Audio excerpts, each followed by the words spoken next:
Good evening to all. Hope you can hear my voice clearly and able to see my screen. If yes, please type in chat box.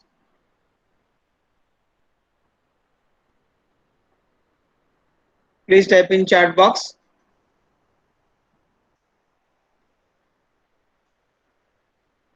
Thank you, Jayavardhan Reddy.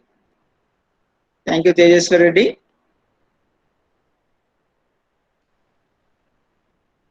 So now we'll go to next unit. So in this topic is permeability.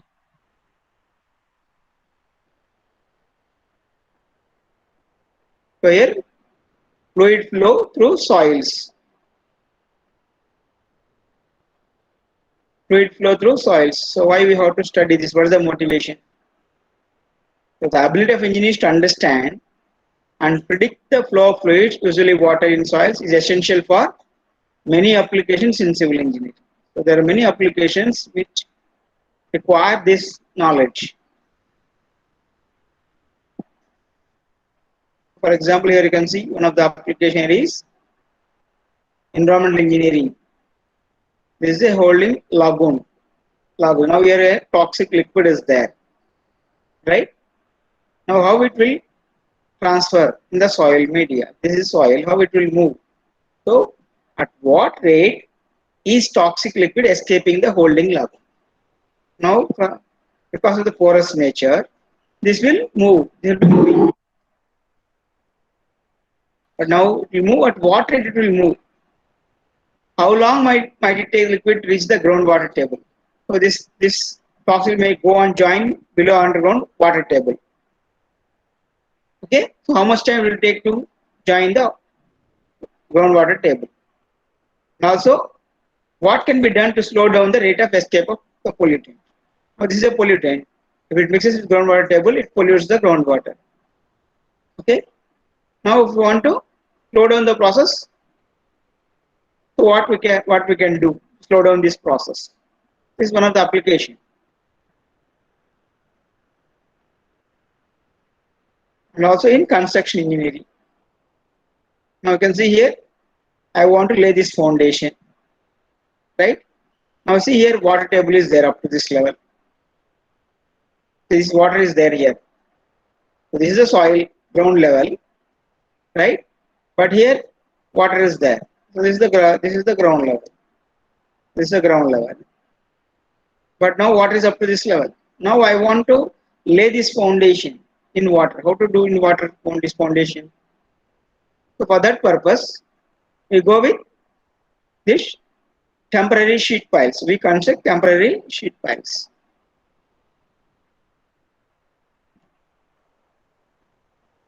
Right? And this goes down. Now we pump this water from here.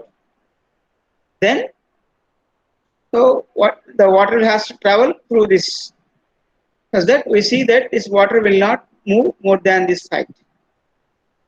Or I can provide some drainage site. So this water, whatever coming, it will be escaped here itself. Therefore, I can lay this foundation here.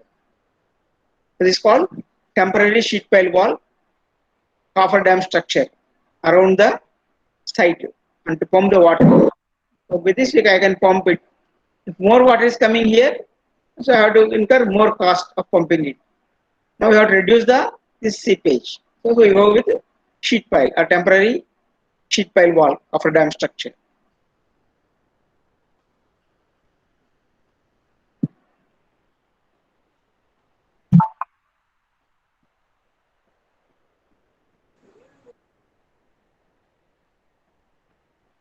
Now this is the typical example of a copper dam structure.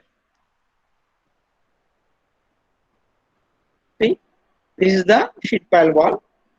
This side you are having the clay 1, sand 2, these different layers. Now the elevations as given, and you are in the backfill soil here, right?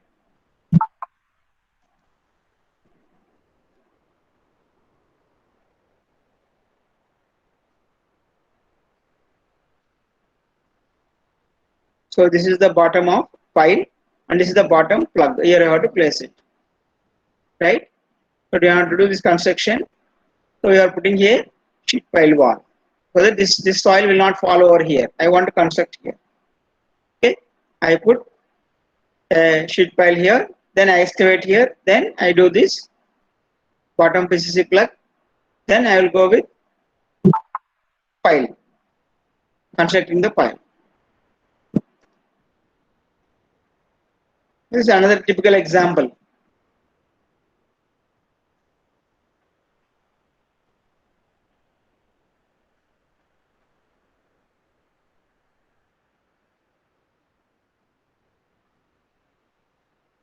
And you see, this is the downstream water level. This is the water level here.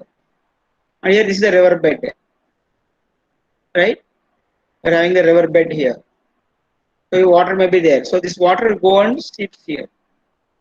This water will move from here to this side. So you want to reduce this seepage. That's why we are putting long path, so that the gradient, so the pressure head decreases here. Therefore, less flow takes place or no flow.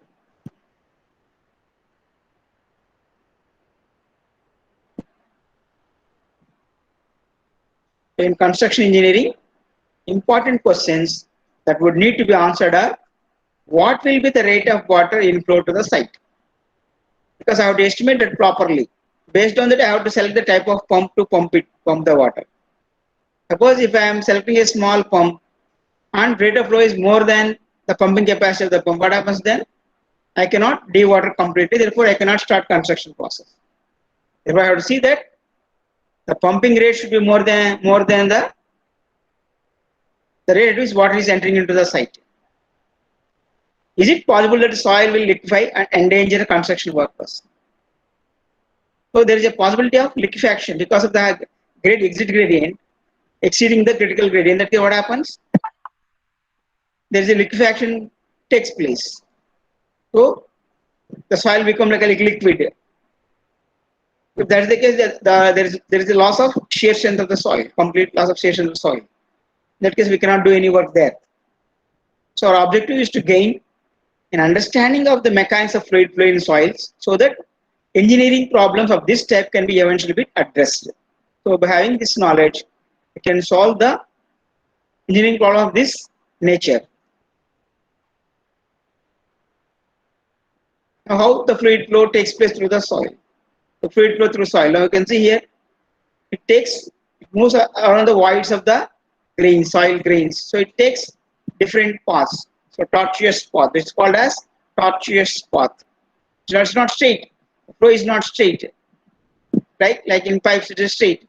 But here it is tortuous path. It moves around the grains. So it takes long path.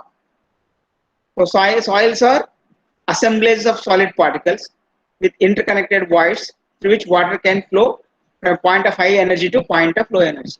So once again, for the flow to take place, you have some gradient.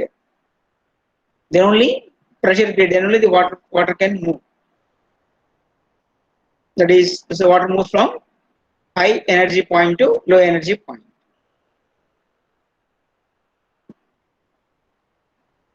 So the study of flow of water through porous soil media is important in soil mechanics, involving the rate at which water flows through soil.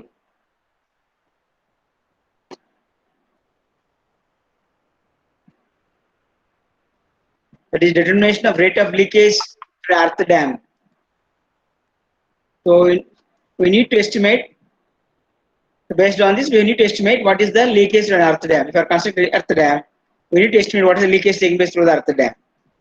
Next, involving rate of settlement of foundation. So some cases, as this water leaves from the soil mass, the soil settles. As water moves, the void ratio decreases. That means the soil settles. In that case, we need to estimate how our foundation is going to settle in that soil. And involving strength. And also, this involves evaluation of factor of safety of an embankment. So in case of an embankment, if it moves, the strength of the embankment decreases. So you have to estimate the strength of the embankment under seepage or when the flow is taking place.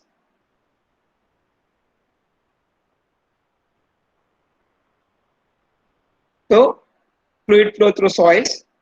So the water does not flow from point A to point B in a straight line at a constant velocity, but rather in a winding path from pore to pore. So it moves for a winding path. It will not move straight. We go from winding path or tortuous path. So flow path, macroscopic scale. But in our calculation, we say macroscopic scale. We assume that it moves straight. But actually, in the microscopic length, you can say it moves over the tortuous path or the grain boundaries or particle boundaries.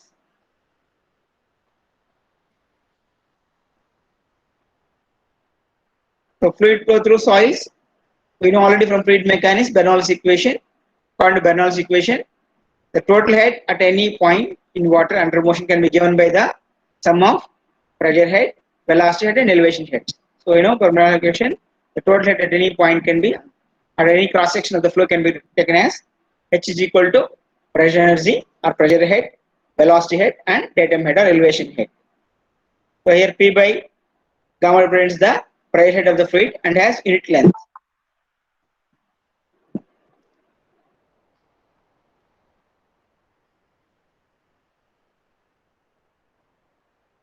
and v square represents the kinetic or velocity head of the fluid.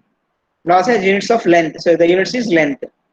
Since water flowing in typically has very small velocities, so here in case of porous media, the velocities are very small. The kinetic head or velocity head is typically negligible compared to the pressure and elevation heads. For this reason, the velocity head is neglected in soil mechanics. So we don't consider velocity head in soil mechanics because very small velocity. Therefore, corresponding head will be very small, so we neglect it compared to pressure head and elevation head. So jet represents the elevation with respect to an arbitrary datum. The value is the distance of the point at which head is being measured above the datum. This can be either positive if the point is above the datum or negative if the point is below the datum. Therefore, we can write H is equal to P by gamma W plus Z. So the pressure head and elevation head. And we are neglecting the velocity head in soils.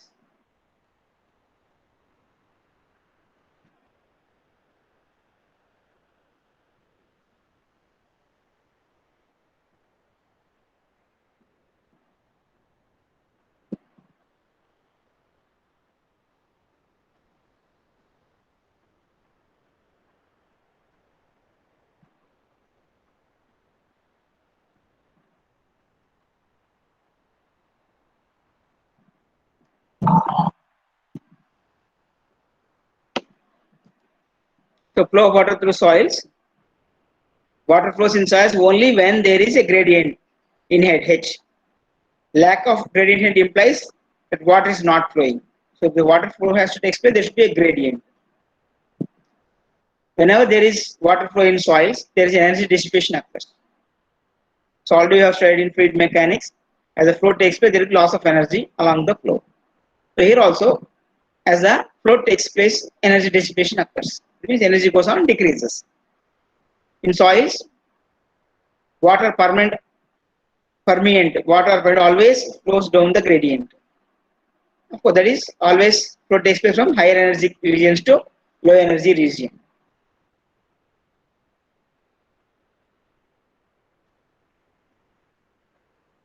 So as the water flow takes place, there is energy dissipation and also there is a gradient.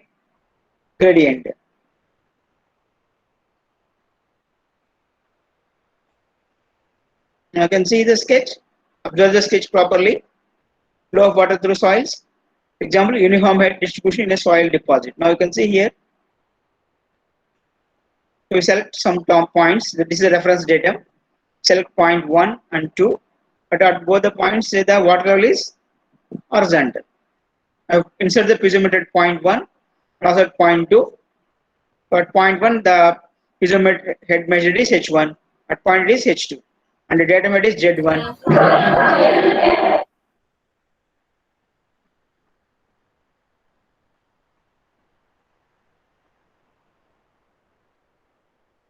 Now you can see what is the total head now. Pressure head, that is P by W is, this is H1. And elevation is Z1. Therefore, at point 1, the total head is Z1 plus M, that is equal to H capital H. At 2 also, pressure head is H2, elevation head is Z2. Or therefore, total head is once again Z2 plus is nothing but once again H. At both points 1 and 2, head remains same. That means there will not be any flow. That means here the fluid is at rest. There is no flow. So as the total head H is identical, flow won't takes place either from 1 to 2 or 2 to 1 in this case. But you can see another example.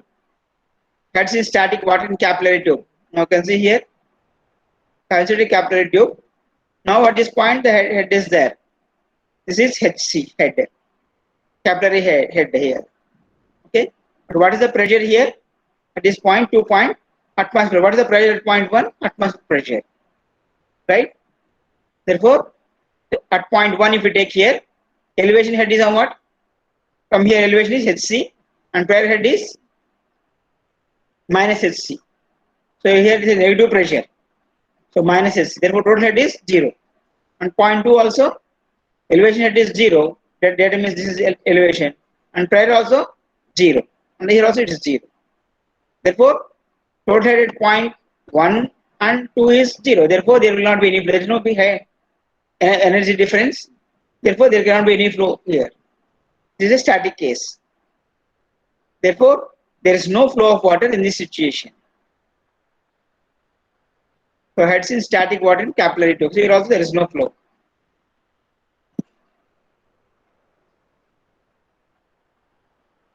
And fluid at rest in soil, no flow condition. Now, we see here the soil saturated and you have groundwater table. Here also there will not be any flow. And you can have capillary rise. Above you will have moist or dry soil. So below water it is saturated soil. And the water pressure in capillary zone is negative.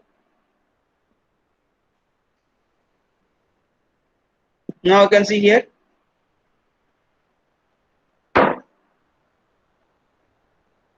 So fluid flows down the hydraulic gradient, not necessarily downhill. Down upward based on pressure gradient. Now you can see here. Now it's moving upwards.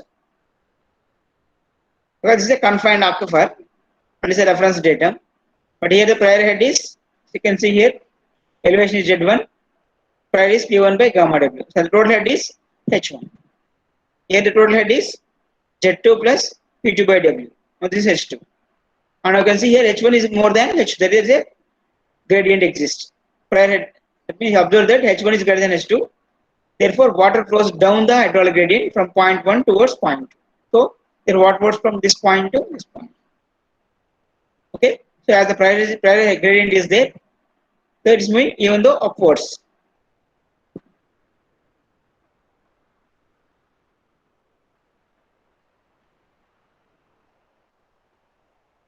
Now, this is the flow direction. So, the fluid is flowing in the soil mass like this through the drain boundaries.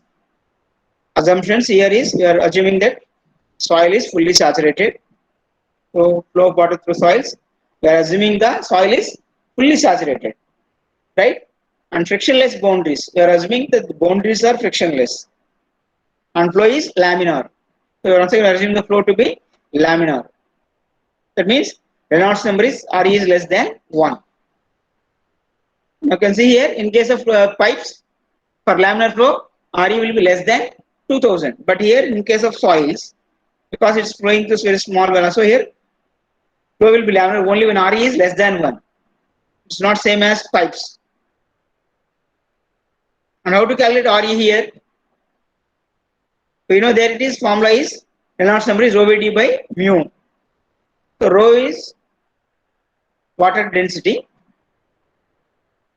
V is velocity of flow, and mu is dynamic viscosity of water. And here it is D is there you use diameter of the pipe, but here it is D10. D10 is a for the given soil 10% finer. The sieve size corresponds to 10% finer. So this is the way you can estimate the Reynolds number. That means we need to find out 10% finer for the soil. So that we call D10 we call it as the effective particle size. So the sieve size correspond to 10% finer, we call it as the effective particle size. That's only we need to find out D10.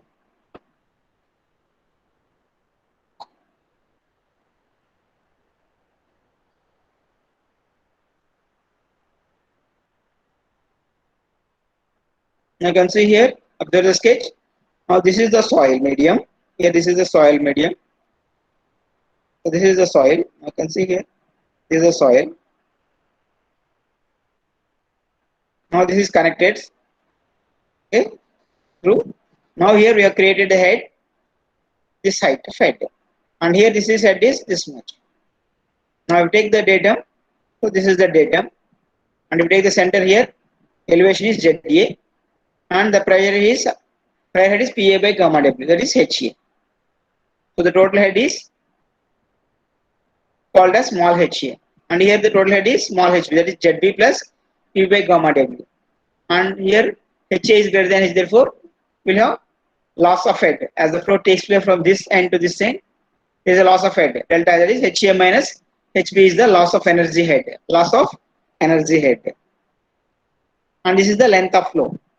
And we take any cross section, this is the cross sectional area. So the flow is taking place across this cross section. Some Q discharge is taking place. Okay, so Q discharge is taking place through cross section area A. And this is the length. So during this length L, there is a loss of weight delta H. And this delta H divided by L we call it as the hydraulic gradient. So flow of water through soils. The head loss between 2 points can be given by here HA minus HB. The total energy head at point A minus the total energy at point B. That gives loss of energy head. Okay, that we can written as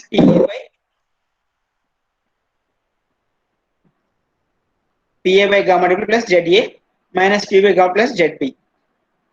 The head loss delta H can be expressed in a non-dimensional form. So we can express the head loss delta H in a non-dimensional as I is equal to delta H by L.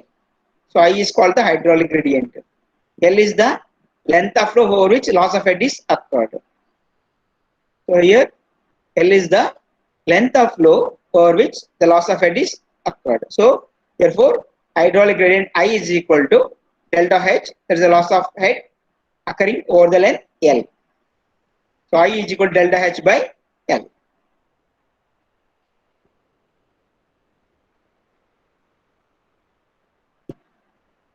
Now if you plot with the different hydraulic gradients, suppose for example in this experiment, suppose if you conduct an experiment, suppose this is an experiment to conduct, and if you vary these heads, that means I can vary, if I had this pressure heads, so I can vary the I value. If I vary I value and if I calculate the velocity and if I plot velocity versus hydraulic gradient, now you can see here it is going to be linear. Up to some point it is linear. That is zone 1. That's called laminar flow zone. After small variation is there. After you have lot of variation. That is turbulent zone. And zone 2 is transient zone. Above zone 2 you get the turbulent. Zone 3 is turbulent zone. So what you can observe is up to laminar zone, you can see here V is proportional to I because straight line relation. You can observe here this is a straight line relation. The variation of discharge velocity, you can call this as discharge velocity with the hydraulic gradient. So V is the discharge velocity and we can see V is proportional to I. So when I gradually increases, say flow remains in laminar in zone 1 and 2 and V bears a linear relation with I. So up to zone 2 also small variation is there. So we can assume that I is proportional to B. At higher I, flow becomes turbulence. In most soils, V is proportional to I. But in gravel and very coarse sands, turbulent flow condition may exist and V is proportional to I is not valid. So in gravels and some coarse sands, so when the turbulent condition exists, in that case V is not proportional to I. But other cases, other soils, V is proportional to I. That means velocity of flow or discharge velocity is proportional to the hydraulic gradient. And this is stated by Darcy. So it's been called as Darcy's law. After Darcy, 1856. So a simple equation for discharge velocity of water through saturated soils, which may be expressed as, so we can write this as, we have said earlier V is proportional to I. Now it is a constant of K. K is called coefficient of permeability or coefficient of permeability, that is meters per second. Coefficient of permeability. So V is equal to Ki. K is called as the coefficient of permeability. I is the hydraulic gradient. So flow is through pore spaces in soil, not through entire cross section. Okay, but actually flow is taking place through pore space gaps. In the gap it will move. But here we are calculating velocity for the base taking the entire cross section. So we are considering the entire cross section of flow. Okay, but actually flow is taking place over the small pores here. In between the small pores, flow is taking place. But while calculating this equation, we are taking the entire cross section, not the pore space cross section, pore space area. We are considering, that's only we call this as discharge velocity. Okay. So we discharge velocity or superficial velocity, which is the quantity of water flowing unit time to unit cross section area of soil at right angle direction of flow. So we take here, see here, this is the cross sectional area A. So we are considering the entire cross section of the soil, but flow is taken only through pores. And if we measure that velocity, that we call it as, we measure the actual velocity of flowing through the pores, that we call it as seepage velocity. But here we are calculating based on the entire area of cross section, so that's called as discharge velocity. So you need to understand the difference between what is seepage velocity and discharge velocity. So the actual velocity is with the water is flowing through the soil pore, that is called as seepage velocity. Okay, but the velocity calculated based on the entire area of cross soil, because it's called as discharge velocity. So this difference you need to understand.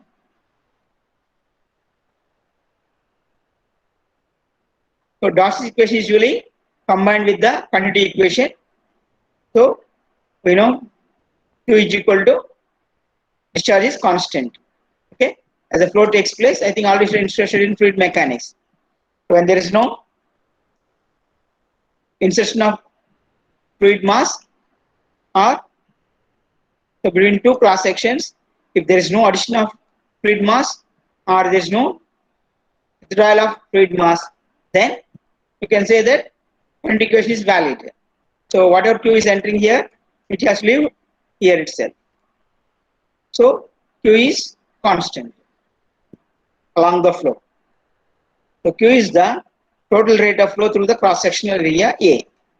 K is the Darcy's coefficient of permeability, which is defined as the ease with which flow takes place through the soil. So we can define K as the ease with which flow takes place through the soil. If K is more, flow takes place easily. If K is less flow is taking place. Flow is difficult. Flow is difficult. You can see here how to calculate the seepage velocity.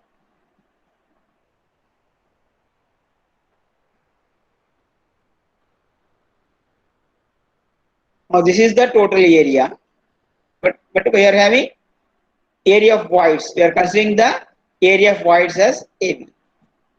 Okay, and for based on total area we are calculating as V, but the actual velocity is Vs, seepage velocity. Now if we take this small cross sectional area, entire area is A, and then we can differentiate it as two parts. We can divide this entire area into two parts. One is the solids area and water flowable area. So if you separate this one into two parts, one is called as solids area and water area. So for unit width of the sample, if you take perpendicular to the board, 1 unit width. So for unit width of the sample, you can say E is equal to volume of voids to volume of solids. Therefore, volume of voids means what? AV into perpendicular to board is 1. We have considered. Therefore, 1. Therefore, volume of voids is equal to area of voids multiplied by 1. Similarly, volume of solids is equal to area of solid multiplied by 1. Therefore, 1 gets cancelled, we get it AV by AS. So, in the principle of continuity, we know VA is equal to VS into AV. Actually, it is taking place through the pore space AV, and we are calling this velocity as this seepage velocity. Therefore, this seepage velocity into this area of cross section, this is AV, should be equal to, here the area is total area, so V into A. Therefore, principle of continuity, Q will be equal to V into A, that is equal to Vs into AV. Therefore, Vs is equal to A by AV into V. What is A by AV? Here we got E, AV by AS. And what is A by AV? It can be written as V by VV into V. But we know the ratio of volume of voids to total volume of soil we call it as porosity N. Therefore, you can call this as V by N. Therefore, seepage velocity is equal to discharge velocity by n. And we know already n is always less than 1.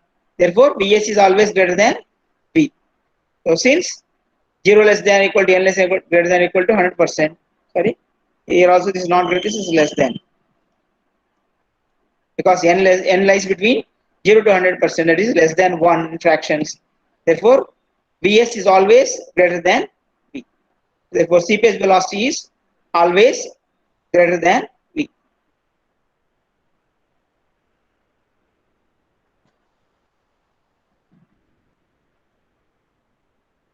So, as a particle of water proceeds from A towards B, it exerts frictional drag on soil particles.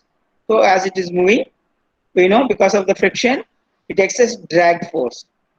The direction of seepage pressure. So, the pressure acts here. So, in turn produces seepage pressure in the soil structure. So, this frictional drag produces pressure that we call it as seepage pressure. So, seepage pressure is due to flow of water through voids. Because of frictional drag, the hydraulic head decreases steadily on every flow line. So as the flow proceeds, the total head goes on decreases because of this seepage pressure or this drag force.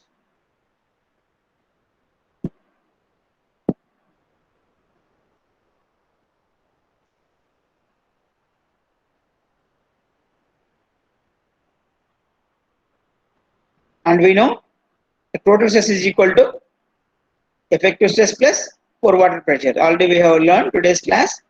The total stress is equal to effective stress plus pore water pressure. So changes in geostatics with flow of water through soil.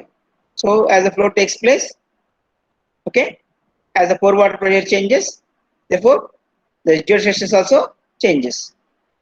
So when water flows through the soil, it exerts drag forces called seepage forces on individual grains of the soil. The presence of seepage forces, which causes changes in the direction of flow, will cause changes in the pore pressure and effective stress of the soil. So because of this seepage, what happens now?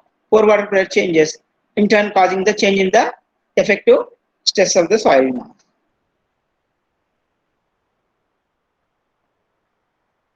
Okay, I hope I will stop at this stage. If you have any doubts, so this we will continue.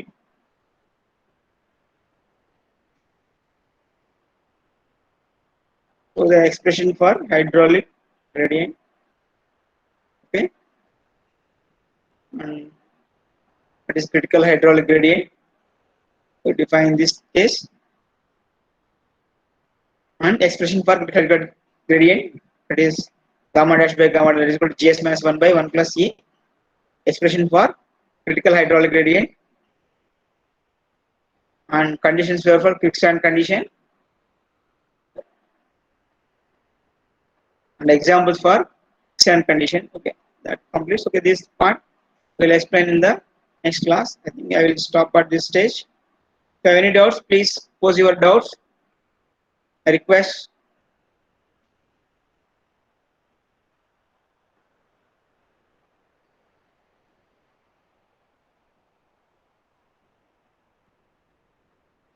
Please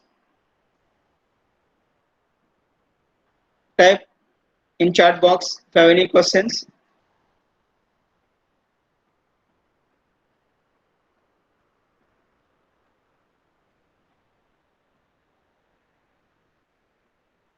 So please type in chat box any doubts. Please pose the questions.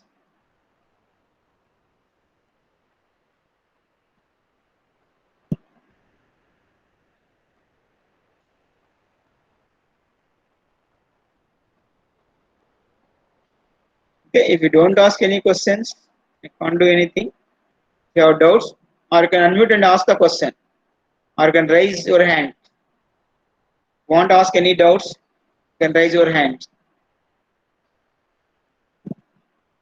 If you don't have any doubts, please raise your hand or type in chat box. If you have any questions, please type in chat box. Okay, if you don't have any questions, that means you are not listening anything. Simply you are joining the meeting. I think so. Get lot of doubts if you are seriously listening the topics.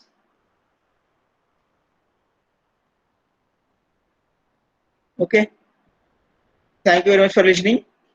So I am closing the session.